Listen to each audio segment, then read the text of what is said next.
ಮದ್ದೂರಮ್ಮ ಜಾತ್ರೆಯಲ್ಲಿ ಅವಘಡ ಸಂಭವಿಸಿದೆ.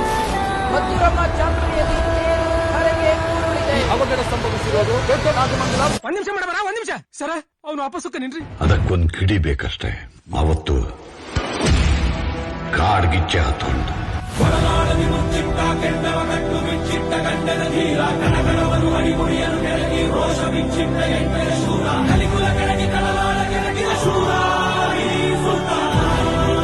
ಗುಡುಗು ಸಿಡಿಲುಗಳ ದಿಬ್ಬಣ ಕಾಲ್ ಕೆರೆದು ನಿಂತಿದೆ ತನ್ನದೇ ಬರಹಕ್ಕೆ.